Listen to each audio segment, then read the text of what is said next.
Alors que le précédent gouvernement était un gouvernement clairement à droite toute, avec le MR et la NVA, on doit reconnaître que la coalition Vivaldi est une coalition plus centriste, avec une série d'avancées écologiques ou progressistes. Ce sont évidemment des avancées qui ont été également gagnées de haute lutte, vu le contexte que nous avons connu et les mobilisations dans la rue qui ont été liées. Et donc, au premier rang de ces avancées, il y a la norme de progression des moyens alloués aux soins de santé, qui sera de 2,5% par an, alors qu'elle était de 1,5% par an.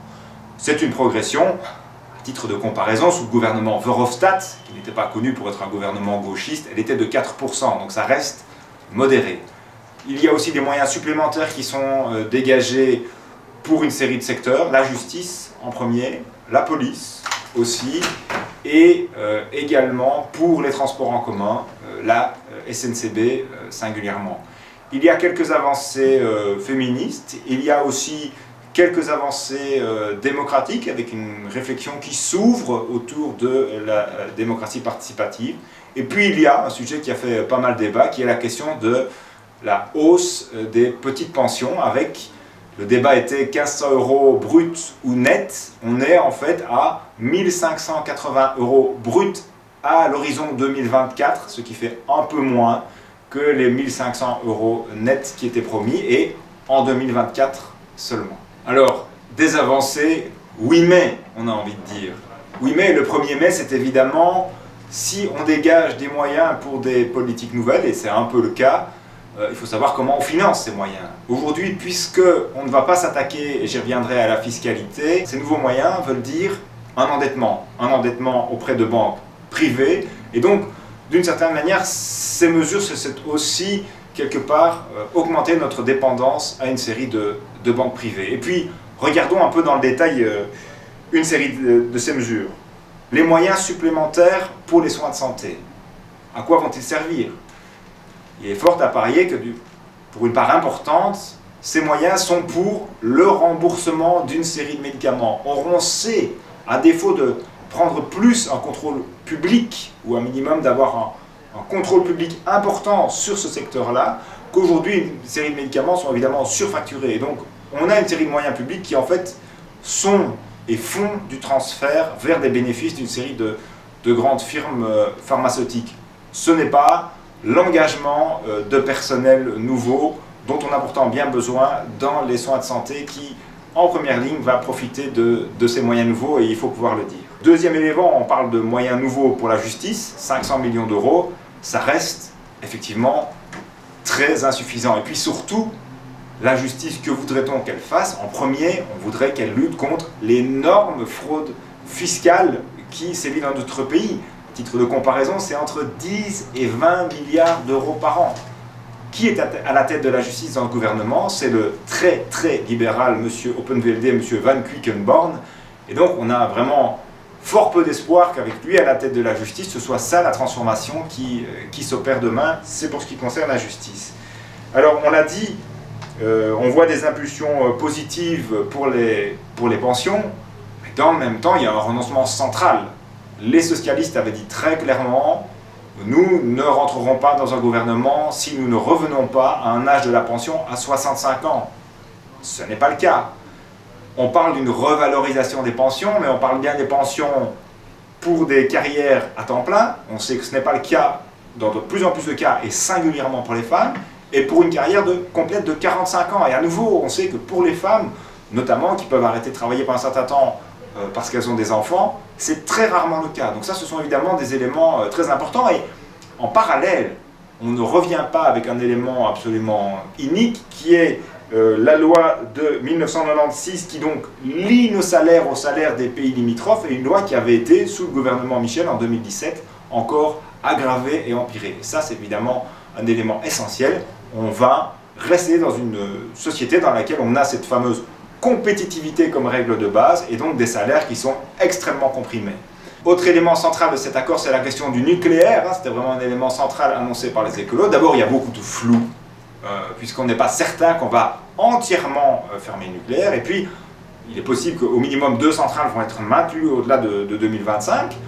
en contravention donc avec le plan de sortie qui date de 2004. Il faut dire, depuis 2004, quasi rien n'a été fait pour préparer cette sortie du nucléaire. C'est pour ça qu'on est dans une situation très compliquée. Et puis, rappelons que demandent les antinucléaires dont nous sommes aujourd'hui.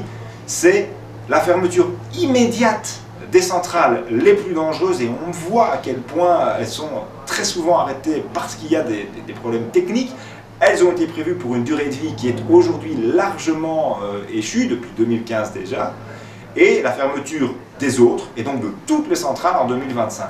Là, on s'achemine vers la fermeture de premières centrales en 2025, et très potentiellement, au minimum, un certain nombre de centrales qui vont rester après 2025. Ce débat-là ouvre évidemment un autre débat qui est celui de fermer ces centrales. Ça demande de mettre beaucoup plus d'énergie pour développer des alternatives, et dans un secteur qui est totalement privatisé, c'est très compliqué. Les centrales nucléaires sont aujourd'hui des planches à billets. Donc le secteur privé utilise toute la rhétorique, il y a des gens qui disent ça partout, des émissions de CO2, parce qu'effectivement, si on regarde ça sur une filière très très courte, et qu'on ne regarde pas la filière complète, ce compris l'extractivisme pour amener l'uranium, le démantèlement des centrales. Aujourd'hui, ces centrales produisent moins de CO2 que des centrales à charbon allemandes ou des centrales à turbine gaz-vapeur, mais le vrai débat, c'est les renouvelables. Et on n'a évidemment rien construit pour aller vers le renouvelable.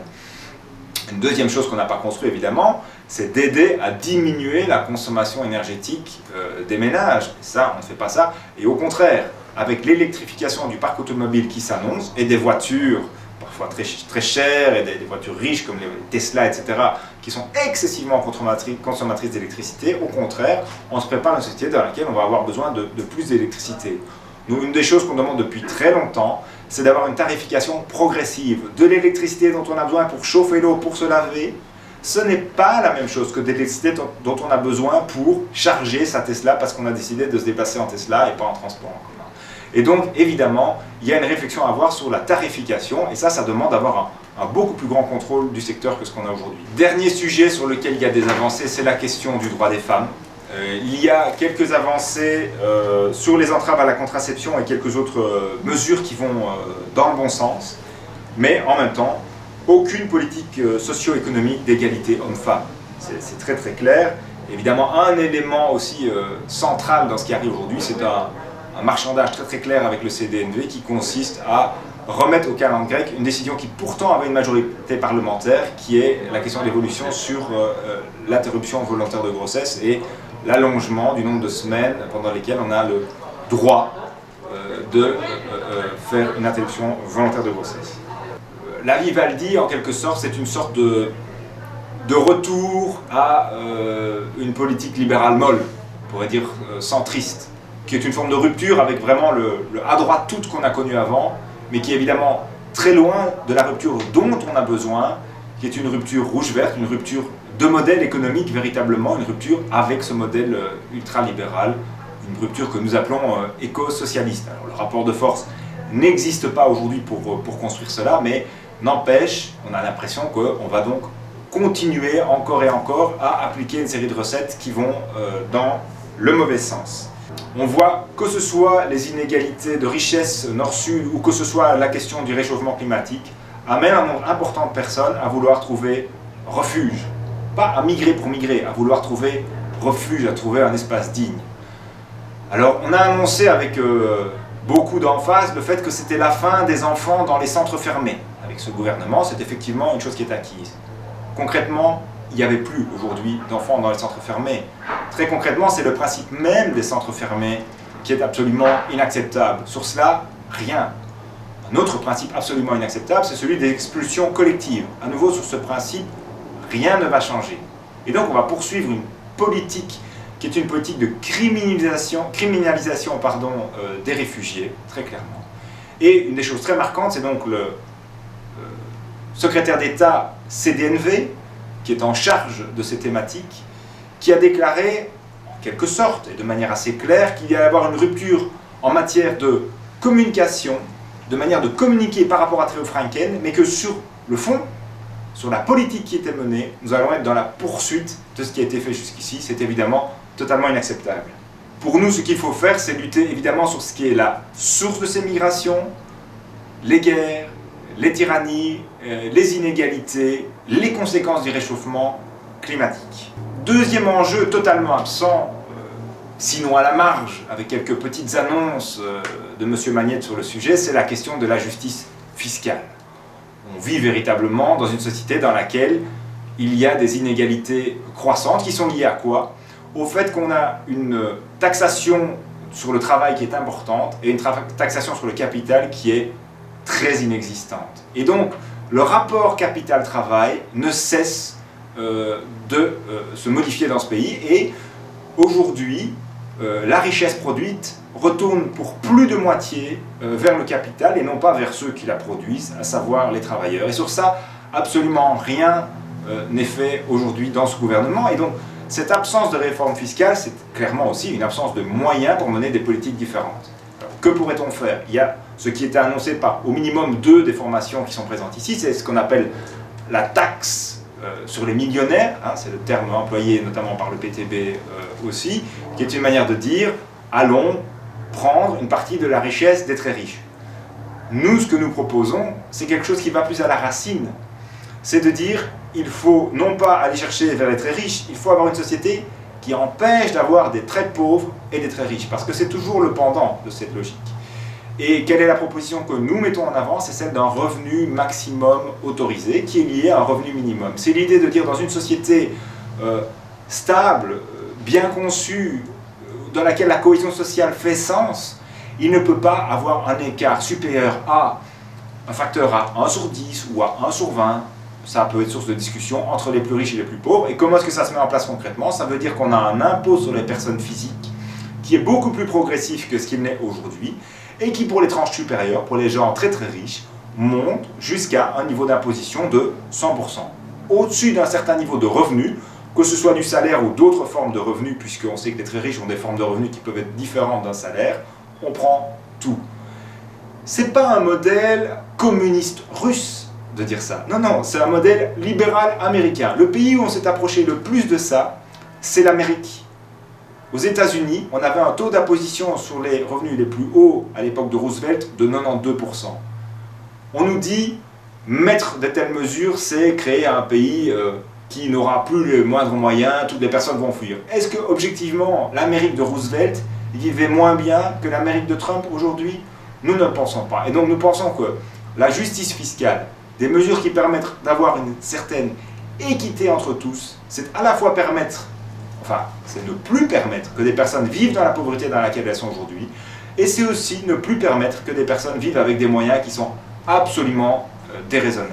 Ça, c'est absent, cette réflexion, même la base de cette réflexion est totalement absente de ce que propose le gouvernement aujourd'hui. Et au cœur d'une crise comme nous l'avons connue, qui a montré à quel point la cohésion sociale et parfois des métiers absolument dévalorisés étaient centraux, c'est incroyable que cette réflexion ne pointe pas le bout du nez et ne soit pas présente. Il y a une autre rupture dont nous avons absolument besoin et qui à nouveau aurait dû pointer à l'esprit des personnes qui ont travaillé pour construire ce gouvernement aujourd'hui, vu ce que nous venons de traverser, c'est la question de l'initiative publique. Nous avons vu cruellement à quel point nous étions dépendants pour des choses essentielles, des masques, des respirateurs, du gel hydroalcoolique, des choses toutes simples dont nous avons besoin dans cette crise-ci. Nous étions dépendants de productions qui se passaient à l'autre bout de la planète.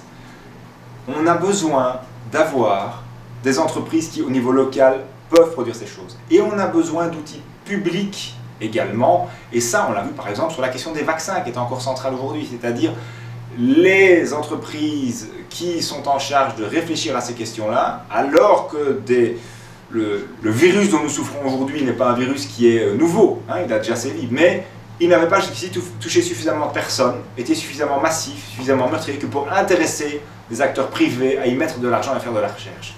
Là, ça montre une grande faiblesse. Et donc, on a besoin aujourd'hui de se dire, on doit reprendre la main sur une série de secteurs. L'État doit devenir notamment un protecteur, mais aussi un acteur économique. Il doit nous aider à décider, à faire des choix de société. Parce que si nos choix de société sont uniquement guidés par des grandes entreprises, la seule logique qui est la leur, c'est celle du profit à court terme. Et c'est donc pas une logique de prévention, de réflexion, de transition. On l'avait déjà vu, on le voit à nouveau sur la question climatique évidemment, mais même sur des questions sanitaires comme celles qui nous touchent aujourd'hui, on a besoin évidemment d'avoir un acteur qui est beaucoup plus présent. Sur ça, rien du tout. Au contraire, on voit un peu de moyens qui sont donnés à la SNCB, mais dans le même temps, on dit on va étudier la possibilité de privatiser la SNCB. Alors qu'on voit partout que la privatisation des transports en commun mène à des catastrophes. Le premier pays, c'est évidemment la Grande-Bretagne, qui a mené à des accidents, un enchérissement des prix, etc. Et donc au fait que les gens ne vont plus en transport en commun et se tournent vers le transport privé, leur voiture ou d'autres moyens de transport. Cette réflexion est totalement absente, or nous en avons besoin. Nous avons besoin d'États qui impulsent des dynamiques différentes. C'est quoi ces dynamiques différentes? C'est accepter l'idée d'investir dans le secteur pharmaceutique pour pouvoir soi-même, quand on en a besoin, construire des vaccins et concevoir des vaccins et les mettre à la disposition de tout le monde à un tarif qu'on va décider, pas au plus offrant. Aujourd'hui, les États se font concurrence pour être les premiers à pouvoir acheter des vaccins que les firmes privées vont mettre en place et les États les plus riches seront les premiers à être servis. C'est décider, par exemple, de faire une transition en matière de transport. On n'est pas en capacité de faire ça aujourd'hui. C'est décider en matière d'enseignement d'avoir mieux la main sur comment on enseigne, qui enseigne, avoir des moyens suffisants pour pouvoir enseigner mieux à nos enfants. C'est décider de faire de la relocalisation de l'activité économique. C'est décider d'accélérer la transition. Par exemple, en Wallonie, on devrait absolument et massivement investir dans la géothermie profonde. On ne le fait pas. C'est décider d'agir pour un véritable partage du temps d'emploi. La productivité augmente, on ne peut pas conserver un nombre conséquent de personnes au chômage. La crise que nous connaissons et qui va s'amplifier dans les prochains mois avec la situation que nous avons connue qui a créé de facto un ralentissement économique, impose d'avoir une réflexion comme celle-là et de dire nous allons demain réduire le temps de travail de chacun d'entre nous pour pouvoir partager la quantité d'emplois qui est disponible entre tous. Cette réflexion n'est absolument pas ouverte et absolument pas sur la table aujourd'hui et nous le regrettons. Évidemment, une autre conséquence, un autre sujet sur lequel nous devrions réfléchir en voyant ce qui se passe, c'est la question du libre-échange. Nous avons signé un tas d'accords de libre-échange qui vraiment fragilisent nos sociétés aujourd'hui. C'était l'occasion de repenser cette situation à nouveau. C'est totalement absent de ce qui est sur la table aujourd'hui. Et donc ce qu'on retrouve, ce sont des États qui jouent un minimum leur rôle, qui ne sont plus des acteurs économiques, qui ne sont plus des acteurs de changement, qui gèrent à la petite semaine ce qui semble possible de gérer dans la société dans laquelle on est, qui font des ajustements. Il n'y a pas la rupture que, dès le début de la crise, beaucoup de citoyens ont appelé de leur vœu en disant « c'est le moment, c'est l'occasion de changer de cap, de changer de société, d'avoir une réflexion que nous appelons anticapitaliste ou écosocialiste, mais en tout cas d'avoir une réflexion de rupture avec la société dans laquelle on est, qui est inégalitaire, qui est écologiquement catastrophique et qui rend en tout cas très peu de personnes heureuses. » Nous sommes pour un État acteur, nous sommes aussi évidemment, puisque nous voulons une relocalisation, pour une décentralisation de la décision, pour une décentralisation aussi de l'activité économique. Et ça peut passer notamment par un secteur coopératif plus fort. Dans une société où on a besoin de retrouver sens, après une crise comme celle qu'on traverse, c'était vraiment l'occasion aussi de donner une impulsion vers ce secteur-là. Là aussi, on ne voit rien. Il faudrait pourtant dégager des moyens. Et la première manière de dégager des moyens pour développer un secteur coopératif, c'est quoi? C'est le salaire. Parce qu'une des choses que l'on voit, c'est que plutôt que de mettre notre argent dans des banques, quand nous avons un salaire correct, nous préférons le mettre dans des projets qui font sens, dans des coopératives. Et que c'est évidemment un effet démultiplicateur que cet argent qui est versé dans ce secteur-là. En comprimant les moyens, en ayant des salaires qui restent très très bas, on ne permet pas non plus au secteur coopératif de se développer. Et demain? Alors le MR, entre deux disputes sur l'avenir de M. Georges-Louis Boucher, a beau dire que grâce à lui, on a trouvé une solution, la famille libérale est réunie, et je pense que, indépendamment du sort de la famille libérale, beaucoup sont heureux qu'on ait pu enfin, après 500 jours, dégager un gouvernement. Au sens le plus strict du terme, on ait trouvé une issue, quelle que soit l'issue, j'ai envie de dire presque. Mais clairement, avec ce gouvernement, ce qu'on a surtout gagné, c'est un peu de répit. Un peu de répit par rapport à une épée de Damoclès qui reste au-dessus de nos têtes, qui est la suivante. C'est qu'en 2024, Vlaams Belang plus NVA, qui est de plus en plus elle-même purement d'extrême droite, d'ailleurs il faut le dire, seront majoritaires en Flandre et donc incontournables. On a pu les contourner de justesse cette fois-ci, mais sera-ce encore le cas? Et avec un gouvernement qui est au minimum, qui va devoir gérer une crise importante, c'est un véritable risque que de se retrouver véritablement en 2024 sans alternative. En quelque sorte, c'est une dernière chance pour sauver cet État tel qu'il est. Et une réflexion qui nous semble fort absente aujourd'hui à gauche, singulièrement chez Écolo et au Parti Socialiste, qui joue en fait le côté unitariste très très fort, c'est celui sur, au fond, n'a-t-on pas besoin de réfléchir aujourd'hui à un autre avenir institutionnel? Pas parce que ce serait notre idéal. Notre idéal, que ce soit au niveau belge ou au niveau européen, c'est une société pluriculturelle dans laquelle diverses personnes avec des cultures et des langues différentes peuvent faire société, vivre ensemble, avoir un projet solidaire ensemble. Clairement, ce n'est plus ce qui domine en Flandre. On voit bien que le CD&V lui-même est venu vraiment à reculons dans ce gouvernement. Et si demain NVA plus Vlaams Belang sont majoritaires seuls, nous n'aurons pas d'autre issue. Et donc ce que nous appelons à faire, c'est deux choses. C'est d'une part, hors du gouvernement, que ce soit nous, mais aussi tous les progressistes, du côté francophone et du côté flamand, mener des combats pour faire avancer des choses qui rendent la vie meilleure. On a parlé de la question des salaires, on a parlé de la question démocratique, vraiment avoir des avancées démocratiques dans la société à laquelle on est, c'est important, une implication citoyenne beaucoup plus grande, il y a des petites brèches qui s'ouvrent, mais pour nous, il faut aller beaucoup plus loin en termes de tirage au sort, de participation citoyenne, etc., aussi à l'échelle locale. Donc ça, c'est le premier combat, c'est mener ce combat-là sur le terrain pour ne pas laisser le terrain simplement à ce terrain de la contestation, d'une vision étriquée, d'une vision identitaire au sens négatif du terme. L'identité peut être une chose noble, mais si c'est une identité qui t'oppose à l'autre, contre ça il faut se battre. Et il y a quand même une deuxième chose à faire dès aujourd'hui pour les Bruxellois et pour les Wallons, c'est de réfléchir à un possible avenir institutionnel ensemble, qu'il soit confédéral ou à défaut séparatiste, dans lequel nos deux régions pourraient avancer. Jusqu'ici, on subit des coups de boutoir, d'avancées qui viennent de Flandre et qui ne sont pas motivés par des bonnes choses. Et en quelque sorte, on sert aussi de moteur, de carburant à l'extrême droite flamande, en mode, regardez ces Wallons paresseux qui mènent notre pays à la traîne, voyez ces Bruxellois multiculturalistes, plein d'étrangers qui nous imposent un modèle qui n'est pas le nôtre, etc. Quelque part, nous servons d'excuse, alors que, et c'est aussi pour ça sans doute que la NVA est très triste de ne pas être dans ce gouvernement et qu'elle communique de manière aussi agressive, la Belgique est aujourd'hui un outil à son service très très utile, très très intéressant pour eux. Et donc, n'ayons pas peur de réfléchir à un modèle qui serait lui aussi un modèle pluriculturel avec des Flamands, puisqu'il y en a à Bruxelles, avec des francophones, avec des germanophones, avec des gens d'horizons divers, dans une Belgique 2.0, en tout cas une structure nouvelle, sans cette Flandre. Si la Flandre fait le choix de cet enfermement idéologique, de cette logique xénophobe et de repli sur elle, on doit être prêt à avoir un autre modèle, à proposer autre chose de manière assez fière. En tout cas, avec le mouvement demain, c'est ce qu'on veut faire, c'est continuer à faire avancer nos thématiques rouges, vertes, démocratiques, et à mener cette discussion avec toutes celles et ceux qui sont dans cette optique. Alors si vous voulez plus d'infos sur notre projet, la façon dont on fonctionne, parce qu'on veut appliquer dans notre propre formation politique des principes qu'on veut pour la société, égalité homme-femme, on a un et une porte-parole, la question du tirage au sort, on le pratique en interne, la question de la démocratie, voilà, toutes ces questions qui sont importantes pour nous, pour la société, on se les applique. Venez voir à quoi ça ressemble. Nous avons des régionales à Liège, à Bruxelles, dans le Hainaut. Venez voir. Allez voir sur nos différents réseaux, que ce soit sur notre Instagram, sur notre Twitter, sur notre Facebook, ce qu'on fait. Prenez contact avec nous parce qu'au-delà de ces réseaux, la vraie vie, les rencontres, le fait de se voir et discuter, c'est le réseau le plus riche qu'on puisse avoir. Et c'est aussi ça la société qu'on veut construire. C'est une société dans laquelle on se voit, on se parle, on s'entend en vrai, fût-ce dans une situation un peu compliquée comme on la connaît aujourd'hui.